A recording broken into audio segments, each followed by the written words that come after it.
दोस्तों, आज हम आपको दिखाने जा रहे हैं कि ये जो अपने ध्रुव लड़चटी जी हैं, ये कैसे इंडिया वालों को चूतिया बनाते हैं और इनके सब्सक्राइबर भी इतने तगड़े हो गए हैं, पूछिए मत।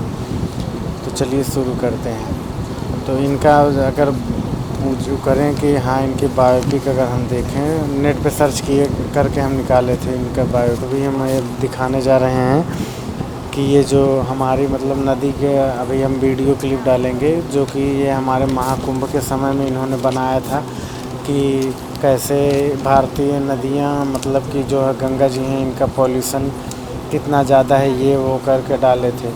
अब ये तो हैं जर्मनी में, मगर ये इंडिया के बारे में बात करते हैं। अब पहले यही सोच लीजिए कि कोई बाहर का आदमी आके आपके घर का हाल जानता है, वो तो खाली ऊपर ही ऊपर से पता रहेगा ना उसको कि कैसे क्या है।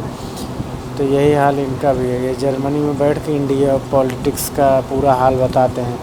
वो भी क्या कहते हैं, मतलब कि जो ये 3-4 वो जो हैं क्या कहते हैं, टाइम्स ऑफ इंडिया हो गया और बाकी जो लिखा रहता है पेपर जो हैं, और अरे आर्टिकल जो लिखते हैं, उन्हीं का कट देख देख के ये बताएंगे कि ऐसा है वैसा है।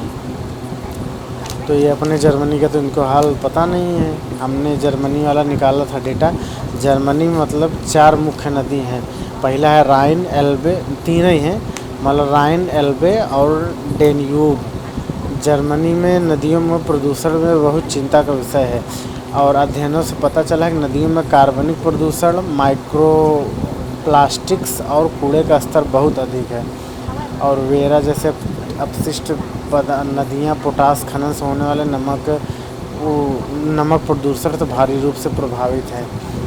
आपको ये बता दें कि मतलब कि जर्मनी की प्रमुख नदियाँ हैं, मतलब कि ये जो मेन 3 हैं, इन्हीं में से सहायक नदियाँ फूटी हैं। जैसे पहले राइन हो गई, यह नदी उत्तरी सागर में गिरती है तथा इसका जर्मन भाग 865 किलोमीटर का है। और दूसरी है एल्वे, यह नदी 727 किलोमीटर लंबे जर्मन खंड के साथ उत्तरी सागर में भी गिरती है।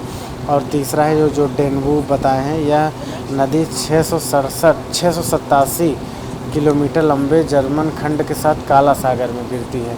और ये और बाकी उसके उपनदियाँ हैं, वेसर हो गया, ये उत्तरी सागर में बहती है, ओडर हो गया है, बाल्टिक सागर में गिरती है, मोजेल हो गया, ये राइन की सहायक नदी है, मुख्य हो गया, ये भी राइन की सहायक नदी है, नेकर हो गया, ये भी राइन की सहायक नदी है, सरास हो गया, ये डेन्यूब की सहायक नदी है, और इसार हो गया, ये भी डेन्यूब की सहायक नदी है, और लेक हो गया, ये भी डेन्यूब की सहायक नदी है।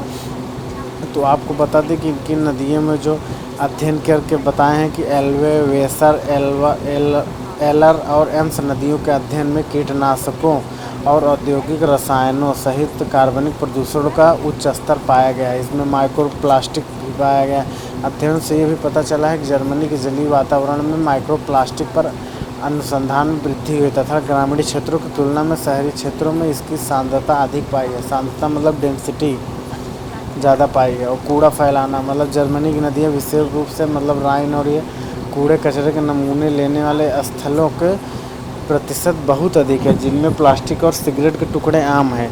और इनमें क्या कहते हैं, जो वेरा नदी है, इसमें पोटास खनन गतिविधियों के कारण नमक प्रदूषण काफ़ी बढ़ गया है, जिससे जल की गुणवत्ता प्रभावित हो रही है तथा संभावित रूप से पेयजल स्रोत भी प्रभावित हो रहे हैं। और ये नाइट्रेट प्रदूषण भी है, ये भी उनकी है। अब ये सोचिए कि अपनी नदियों का आंकड़ा नहीं बता पा रहे हैं, जो कि जर्मनी में बैठ के इंडिया की नागरिकता लेके बैठे हैं। ये अपने घर का हाल नहीं दूसरों के मतलब कि बताने में जुटे हैं।